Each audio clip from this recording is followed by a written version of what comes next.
इसको समझो। मान लीजिए आपने किसी पंडित जी को 1 करोड़ रुपए दे दिया, 10 करोड़ दे दिया, हमारे बेटे की तबीयत खराब है, जीवन संकट में है, कोई भी अनुष्ठान कर दीजिए, ठीक है। अब आप समझना इस बात को, आप और वह पंडित जी दोनों भगवान के सामने खड़े हैं प्रार्थना करने। सुनो, हम बता रहे कितना फर्क होगा। हमारी बात को आप काट दो, जो बोलो हम हार दें, मानना पड़ेगी कि सही है।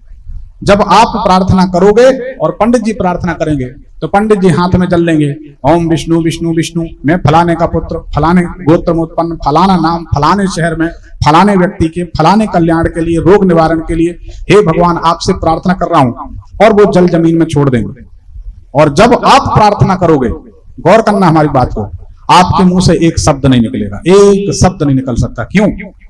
आपका गला रूंध जाएगा, आंख आंसुओं से भर जाएगी, डगडगा जाएगी, हाथ कांपने लगेंगे, और मन में एक भाव होगा, हे प्रभु हमारे प्राण ले लो, हमारे बेटे की रक्षा कर दो। और यह विचार पंडित के मन में, दूसरे के मन में, बाबा के मन में कभी नहीं आएगा, चाहे आप 10 करोड़ नहीं पूरी जायदाद दें।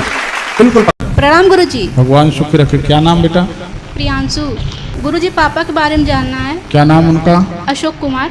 क्या तारीख है उनकी? गुरुजी नहीं मालूम है तारीख। तो जन्म तारीख नहीं मालूम? नहीं। ठीक है। आपके पिताजी के बारे में बताएं आपकी आवाज से। जी गुरुजी। 2019 से 2021-22 के बीच आपके पिताजी को कमर में, घुटनों में, जोड़ों में दर्द शुरू हुआ था। हाँ गुरुजी। सही बात है? हाँ, ये आपकी आवाज बताती है। और उसी दौरान आपके पिताजी के परिवार में कोई बाल गोपाल ने जन्म लिया था। जी गुरुजी। सही बात है? ये इस लड़की की आवाज बताती कि इनके पिताजी के जीवन में क्या चल रहा है। धन्यवाद। अब आपके पिताजी ने 2022 से 2025 के बीच बहुत जो बुजुर्ग लोग हैं, उम्र दराज लोग हैं, इनके बीच इनका उठना बैठना शुरू हुआ, इनसे दोस्ती होना, इनके साथ समय एक्सपेंड करना, समय खर्च करना शुरू किया, और धन की इनकम भी रुक गई। बोलो सही है? सही है गुरुजी। सही है। ये इनकी आवाज बताती है इनके पिता के बारे में। अब आपके पिताजी की स्थिति जो है पिछले 1-1.5 साल से आर्थिक रूप से खराब है। बोलो हाँ। हाँ गुरुजी। चक्कर आ रहे हैं। बोलो हाँ। हाँ गुरुजी। नींद कम हो रही है। बोलो हाँ। जी गुरुजी। लेन देन का दबाव है। बोलो हाँ। जी गुरुजी। जन्मभूमि के लिए चिंतित रहते हैं। बोलो हाँ। एकदम सही गुरुजी। सही बात। ये इनकी आवाज बताती। अरे हम तो कुछ भी बता डालें, ये सीक्वेंस नहीं बन रहा। यूपी की बिजली परेशान की है, कभी टीवी बंद होती, कभी लाइट, कभी माइक, दिमाग ही सनक जाता, क्या करें। तो ये भाई हमने इतने लोगों को बुलाई इसलिए है कि किसी का तो दुख दूर हो जाए, किसी के काम आए, जो उसे इंसान कहते हैं, पराया दर्द अपनाए उसे इंसान कहते हैं। ऐसा तो क्या सवाल है?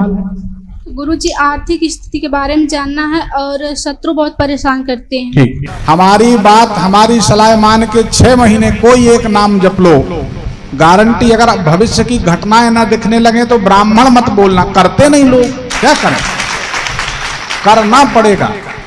लोग चाहते हैं कोई दूसरे पंडित जी करके दे दें। अरे हम आपसे सवाल करते हैं, मान लो आपके बेटे की तबीयत खराब है, रिश्तेदार की तबीयत खराब है, पिता की तबीयत, पति की तबीयत, पत्नी की तबीयत, आप 1 करोड़ नहीं 10 करोड़ रुपए दोगे पंडित जी को या किसी को। बड़ी गौर से समझना इस बात को। 10 करोड़ रुपए लेने के बाद भी कोई व्यक्ति उतनी तल्लीनता से प्रार्थना नहीं करेगा आपके बेटे के लिए, जो आपको 1 रुपए नहीं मिल रहा तो भी आप करोगे। बिल्कुल करोगे। इसको समझो। मान लीजिए आपने किसी पंडित जी को 1 करोड़ रुपए दे दिया, 10 करोड़ दे दिया, हमारे बेटे की तबीयत खराब है, जीवन संकट में है, कोई भी अनुष्ठान कर दीजिए, ठीक है। अब आप समझना इस बात को, आप और वह पंडित जी दोनों भगवान के सामने खड़े हैं प्रार्थना करने। सुनो, हम बता रहे कितना फर्क होगा। हमारी बात को आप काट दो, जो बोलो हम हार दें, मानना पड़ेगी कि सही है। जब आप प्रार्थना करोगे और पंडित जी प्रार्थना करेंगे तो पंडित जी हाथ में जल लेंगे, ओम विष्णु विष्णु विष्णु, मैं फलाने का पुत्र, फलाने गोत्र में उत्पन्न, फलाना नाम, फलाने शहर में, फलाने व्यक्ति के फलाने कल्याण के लिए, रोग निवारण के लिए, हे भगवान आपसे प्रार्थना कर रहा हूं, और वो जल जमीन में छोड़ देंगे। और जब आप प्रार्थना करोगे, गौर करना हमारी बात को, आपके मुंह से एक शब्द नहीं निकलेगा, एक शब्द नहीं निकल सकता। क्यों? आपका गला रूंध जाएगा, आंख आंसुओं से भर जाएगी, डबडबा जाएगी, हाथ कांपने लगेंगे और मन में एक भाव होगा, हे प्रभु हमारे प्राण ले लो, हमारे बेटे की रक्षा कर दो। और यह विचार पंडित के मन में, दूसरे के मन में, बाबा के मन में कभी नहीं आएगा, चाहे आप 10 करोड़ नहीं पूरी जायदाद दे, बिल्कुल पक्की बात। अब हम एक सवाल करते हैं, आप लोग केक काटते हैं, मोमबत्ती बुझाते, कहते happy birthday to you, Facebook में अच्छी साड़ी पहनी और साहब जी ने अच्छे कुर्ता पजामा पहने, आज हमारी शादी के इतने साल हो गए, 10 साल हो गए हम लोगों को लड़ते हुए, बधाई दीजिए। ठीक, इससे कुछ नहीं होगा। लोग लाइक करेंगे, कमेंट करेंगे, शेयर करेंगे, उनके लाइक करने से क्या होगा जिनका की खुद लाइक ही नहीं है। सच्ची बात है, सच बात यह है, सालगिरह है, सुबह से शाम तक आपको भगवान की पूजन में, भगवान के चिंतन में बिताना चाहिए। आप अगर नित्य भगवान का नाम जप करते हैं तो आपको भगवान के नाम की सिद्धि हो जाएगी। जब भगवान की कृपा, सिद्धि का मतलब ऐसा नहीं होता कि हाथ घुमाया, हाथ में जादू कुछ निकल आया, ये तो चेतक विद्या, प्रेत सिद्ध करने में 8 घंटे में हो जाता शमशान साधना में, लेकिन उसका अंजाम अच्छा नहीं, उसके क्या फायदा। आपने नाम जप किया है, आपकी बेटी की विदाई हो रही है, आपने हाथ में जल लिया, ओम विष्णु विष्णु विष्णु, हे परमात्मा मैं फलाना, फलाने का पुत्र, फलाने गोत्र में उत्पन्न, आज हमारी बेटी की विदाई है, उसका विवाह संपन्न हुआ आपकी कृपा से, हम अपने जीवन के 5 वर्ष का नाम जप का पुण्य अपनी बेटी और दामाद के सुखी दाम्पत्य दीर्घ जीवन के लिए दान करते हैं। हे विधाता इनकी रक्षा करना। और आप जल जमीन में छोड़ दोगे, जब आपकी बेटी आएगी उसके 32 दांत आपको दिखेंगे, कैसी हो तो खिलखिलाती रहेगी, खुश सुखी। ये करो नहीं, आप लोगों को इस चीज में रुचि है, पंडित जी आए बता दें, शहद बेल पत्री में चिपकाओ, लगा दो, तुम्हारा बेटा पास हो जाएगा, खुद का बेटा फेल हो जाता। अरे पढ़ेगा नहीं तो पास कैसे होगा। देखो भाई, हमारे पास अगर कोई जादू या चमत्कार की उम्मीद से आए हैं तो निराशा हाथ लगेगी, क्योंकि जादू और चमत्कार कहीं होते नहीं। चमत्कार होते हैं मेहनत में और भगवान की भक्ति में। एक नाम जपें, आपके घर का अंधियारा दूर हो जाएगा, संकट अपने आप दूर रखेंगे। धर्म रक्षति रक्षता, हम धर्म की रक्षा करेंगे, धर्म हमारी रक्षा करेगा। अगर पुण्य है तो आपको कोई परास्त नहीं कर सकता, ये नियम। हाँ बोलो बेटा, तू भी कंटिन्यू। गुरुजी आर्थिक स्थिति के बारे में, आपके मकान के पीछे, हमको ऐसा लग रहा है कि आपके मकान के पीछे कोई गड्ढा है। जी गुरुजी। ये आपकी आवाज बताती, ठीक।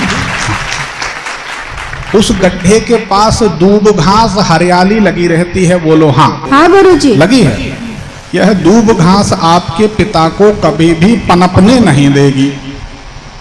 दूबा जकड़ी है खेत में और दरिद्रता जकड़ी है इनकी तकदीर में, ठीक है। अब इसका निदान यह है कि गणेश भगवान की सेवा की जाए।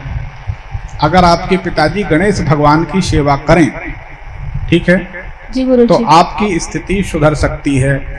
आपके पिताजी को कभी भी बंद पानी में गणेश जी या कोई भी भगवान की मूर्ति विसर्जन करने का दोष लगा है। अब याद करो, कभी आप लोगों ने कोई ऐसी मूर्ति बंद पानी में, बंद पानी होता है तालाब का, कुआं का, गड्ढे का, और बहता पानी होता है नहर में, नदी में चलता हुआ पानी, तो बंद पानी में कहीं कोई मूर्ति, कोई सामग्री ने विसर्जन की है, कोई फोटो वगैरह? हाँ गुरुजी होगा, हो सकता। अब हमें दिख रहा है, अब हम जोर इसलिए नहीं देते कि आप कहेंगे और लोग कहेंगे कि जबरदस्ती थोप रहे हैं, ऐसा हमारा कोई सिस्टम नहीं, क्योंकि हम बड़ा साफ सुथरा काम करते हैं। आज अगर हम एक बच्चे को या एक व्यक्ति को जबरदस्ती कोई बात थोप देते हैं, तो अगर हमने दिन भर में 20 कुंडली देखी तो दिन भर में एक एक गलती हर व्यक्ति के साथ की तो 20 गलती हो गई।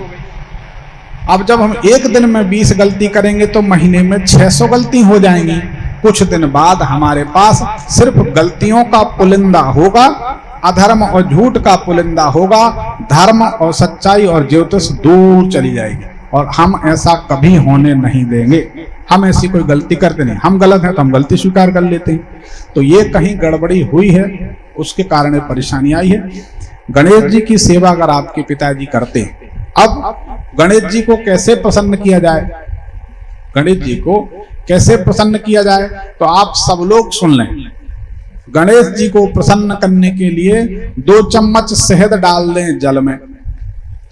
एक कोपर, बड़ा सा कोपर बोलते हैं, परात बोलते हैं, बड़ी सी थाली बोलते हैं, उसमें जल भर लें, उसमें 2 चम्मच शहद डाल लें और ओम गंगणपते नमः तर्पयामि, ओम श्री गणेशाय नमः तर्पयामि, ओम लंबोदराय नमः तर्पयामि।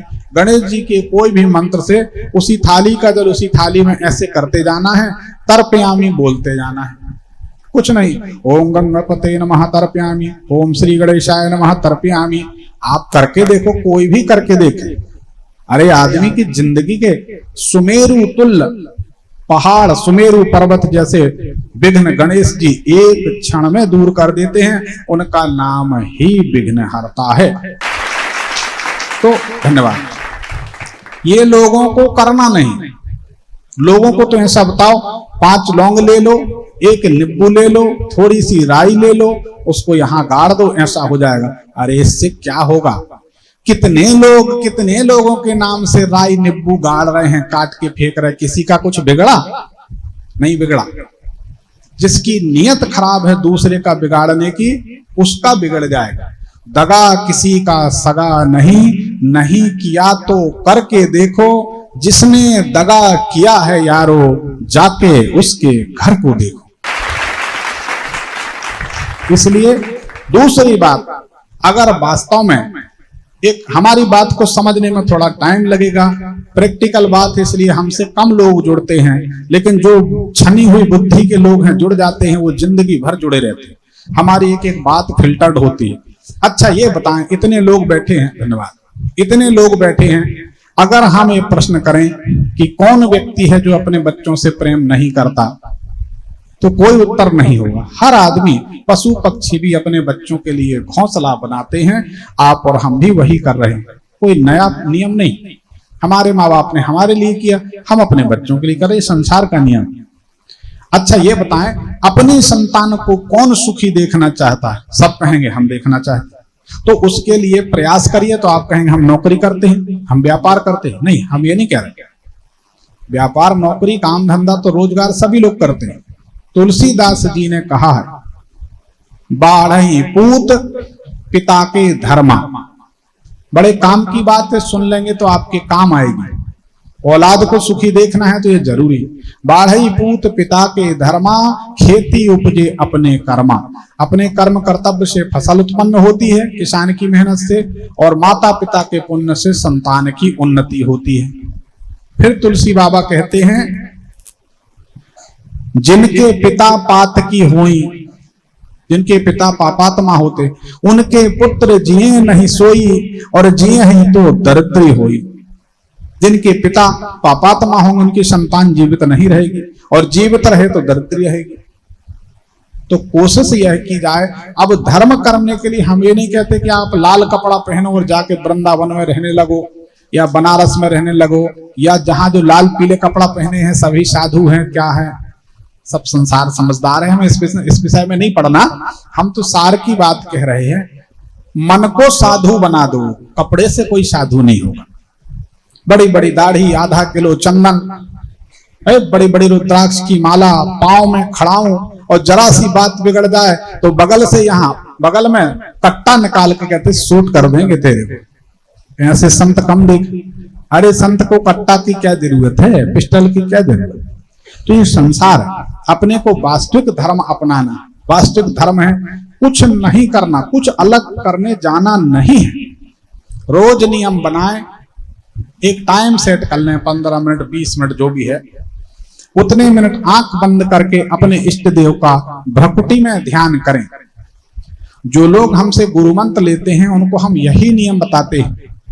ये नाभि चक्र है, नाभि से आज्ञा चक्र तक, आज्ञा चक्र कहते हैं जहां हम तिलक लगाए, दोनों आंखों के भौं के बीच, यहां से नाभि और नाभि से यहां तक श्वास आती जाती है, उसको सिर्फ देखना शुरू करें, सिर्फ उस पर ध्यान केंद्रित करें।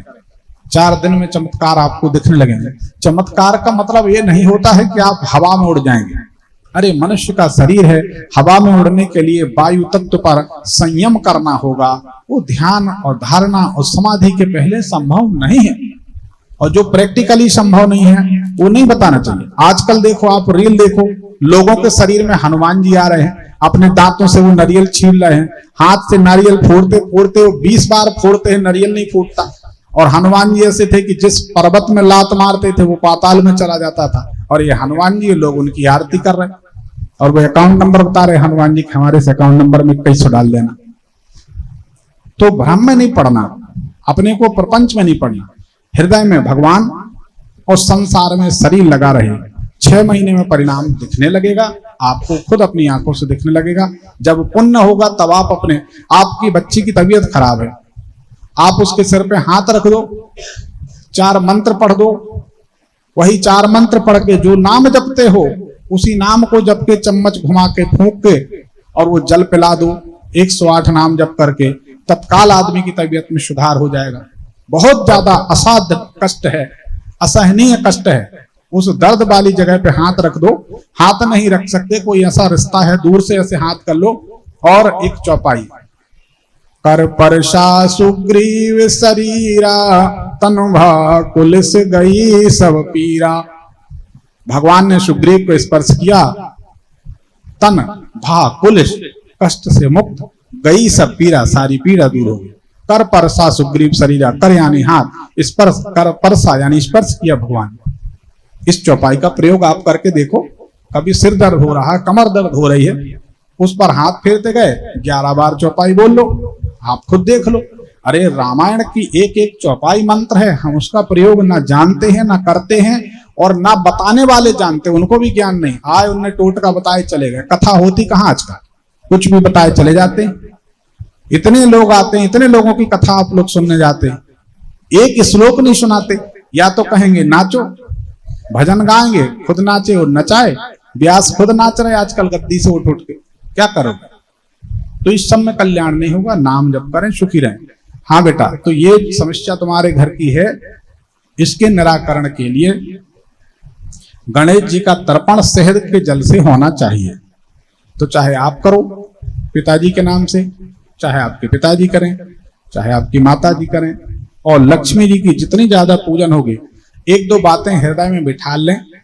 बहुत ज्यादा दुर्गति अगर किसी की हो रही है, ऐसा मानता है आदमी कि हम बहुत दुर्गति के शिकार हैं, तो दुर्गा दुर्गति नाशनी, दुर्गा जी की सेवा करें, दुर्गति का निवारण हो जाएगा। विघ्न आ रहे हैं तो गणेश जी, संकट आ रहे हैं तो हनुमान जी, गरीबी आ रही है तो लक्ष्मी जी। सबके भगवान अलग हैं, सबके विभाग अलग है। अगर ऐसा लगता कि विद्या नहीं है, बुद्धि नहीं है, ज्ञान नहीं है, तो माता सरस्वती जी, सबके विभाग अलग अलग बने, तो आप इनका भजन करें। तो आप अपनी माता जी को कहें, आप भी करें। लक्ष्मी जी की जितनी पूजन हो सके, अरे कुछ नहीं, एक फूल माला, एक फूल भेंट करके, एक दीपक लगा के आरती तो कर सकते हो रोज। जी गुरुजी। जब नित्य नियम से भगवान भगवती की सेवा होने लगती है तो अपने आप उनके गुण आपके घर में प्रकट होने लगते हैं। शास्त्र कहते हैं पूरे संसार में जितना वैभव आप देख रहे हैं, 1-2 शहर घर की बात नहीं, पूरे संसार में जितना वैभव हम और आप देख रहे हैं, ये माता महालक्ष्मी जी के एक परम अणु के बराबर है। वह धन की अधिष्ठात्री देवी अगर प्रसन्न हो जाए तो आपको क्या कमी है? और हमारी बड़े दुख की बात, हमको कहते हुए बड़ी पीड़ा होती, हमारे हिंदू धर्म में साक्षात धन की देवी माता महालक्ष्मी है, और हम, कोई कहता हम पुल से कूद रहे हैं, कोई कहता हम जहर खा रहे हैं पैसे की कमी से, कोई कुछ कहता, कोई कुछ कहता। ऐसा क्यों हो रहा? कहीं ना कहीं कमी तो है हमारी। माता तो वही है। आदि शंकराचार्य जी ने सोने के सिक्के बरसाए थे कनकधारा स्तोत्र से। कनकधारा स्तोत्र तो वही है, जो भी करता है वह सुखी संपन्न हो जाता, गारंटी। अरे 3 साल तक हमसे लिखवा लो, हम लिख के देते। 3 साल अगर श्री सूक्त का कोई पाठ करे, उस घर में कभी दरिद्रता प्रवेश नहीं कर सकती, ये शास्त्रों में लिखा है, और हमने हजारों घर में कराया है। हम कोई पैसा थोड़ी मांग रहे, आप करो ना। लक्ष्मी जी ये हैं, आपको पाठ करना, धन देने वाली वो है। हमारा तो धर्म है, ब्राह्मण कुल में जन्म लिया, अच्छी सलाह देंगे, कोई माने ना माने, 2-3 दिन का प्रोग्राम और बचा है, फिर क्या है, झोला उठाएंगे चल देंगे साहब, हमारा क्या। ठीक है, बस इतना करो बेटा, जा। गुरुजी शत्रु बहुत परेशान करते हैं। जिनको शत्रु बहुत परेशान करते हैं उनको बगलामुखी माता का मंत्र जाप करना चाहिए। गुरुजी जैसे मुकदमा चल रहा है तो हमारे पक्ष में होगी जीत। देखो, 2 बातें होती हैं, एक भाग्य से हमारे पक्ष में जीत होती है अगर होना है, और एक जीत को हठात खींच लिया जाता है। इसके लिए बगलामुखी माता से अच्छा कोई साधन नहीं। ठीक है जी गुरुजी। बगलामुखी माता का जो है जाप किया करें। ठीक। और गुरुजी पापा का काम कैसे चलेगा? लक्ष्मी जी की सेवा करोगे तो अच्छा चलेगा, गणेश जी की सेवा करोगे तो विघ्न दूर हो जाएंगे, बगलामुखी माता की सेवा करोगे तो मुकदमा जीत जाएंगे। तुमको अगर कोई टोटका टाइप का चाहिए है कि तो हम टोटका बता दें, नहीं, तुम्हें जैसे में खुशी हो। एक्चुअल में मन की चालबाजियों को समझो। मन चाहता है कि जब हम आपको कुछ बहुत कठिन बताएं, तुम्हें राम राम कहना है, 21 बार राम राम कहना है, 4 बजे रात में जाना है फलाने पहाड़ की चोटी पे, उत्तर दिशा में मुंह करके राम नाम कहना है। तो हमसे कोई ऐसी सलाह देता, हम उसको 1 मिनट में समझा देते कि भैया हम अपने घर में राम राम कहेंगे तो रावण रावण हो जाएगा क्या? जबरदस्ती पहाड़ पे जाओ, 4 बजे रात में जाओ, सांप बिच्छू काट ले साला, फालतू पागल टाइप के नाम। बाबा जी हैं, चेहरे पे तेज नहीं है, मुरझा गए, छुहारे जैसे हो गए, बाबा जी का बताओ ना। कुल मिला के हम बता रहे, अगर हम यहाँ बैठ के हंस दें तो आप कहेंगे कैसे गुरुजी हंस रहे? अच्छा। गुरुजी अगर नाश्ता कर लें, अरे ये तो खाना खाते हैं, कैसे गुरुजी? अच्छा। महाराज जी दूध भी ना पिए, जल भी ना पिए, अरे भैया इनसे बड़ा साधक कोई नहीं। मतलब जिसमें गुरुजी अपने प्राण दे दें तब तुम गुरु मानोगे, तो मत मानो भैया, हमें इसकी जरूरत नहीं, हमें तो दुनिया मानती, हमारा कायदा थोड़ा अलग है। भगवान को हृदय से भजना है, रोटी और दाल चावल से नहीं। शरीर साधन है, शरीर फिट रहेगा। हमारे हिंदुस्तान में महिलाएं सबसे ज्यादा बीमार रहती, क्यों? सबसे ज्यादा व्रत वही करती। हम यहां बोलेंगे तो कई लोग नाराज हो जाएंगे। 12 है उपनिषद, उपनिषद का मंत्र गलत नहीं होता, ध्यान रखना। 12 है उपनिषद में लिखा है भगवान के समीप रहना ही उपवास। उपवास नाम की कोई व्यवस्था है ही नहीं, भूखे मरने की कोई व्यवस्था नहीं है। ये तो व्यापारियों का नमकीन बेचने के लिए व्यापारियों ने सब ऐड कर लिए, पंडितों ने रसमलाई खाने के लिए बना लिए। वो लफड़ा जपड़ा हम पालते नहीं, हमें खाना होगा हम खरीद के खा लेंगे। देखो, समाज को अगर जानकारी दो तो सच्ची पुख्ता जानकारी दो, भ्रम में मत डालो। हम भ्रम में डालेंगे समाज को, एक दिन भगवान हमारे बच्चों को भ्रम में डाल देंगे तो हम जो बनाएंगे सब मिट जाएगा। इसलिए हमको ऐसा कोई आचरण नहीं करना। सच्ची बात यह है, उपवास से कुछ नहीं होता। अगर भूखमरी से कुछ होता तो हमारे देश में करोड़ों लोग रात को भूखे सोते, सब सिद्ध पुरुष हो जाते, सब सिद्ध पुरुष हो जाते। तो ऐसा नहीं, भगवान को हृदय से प्रेम से भजो, किसी का बुरा सोचो भी नहीं, करने की तो छोड़ो, किसी का बुरा सोचना भी नहीं है, आपका बुरा कभी नहीं हो। ये नियम है दुनिया, संसारी को पॉइंट है, जो फेंका जाएगा वही लौट के मिले। ठीक, जाओ पर्ची निकाल दो। प्रणाम गुरुजी।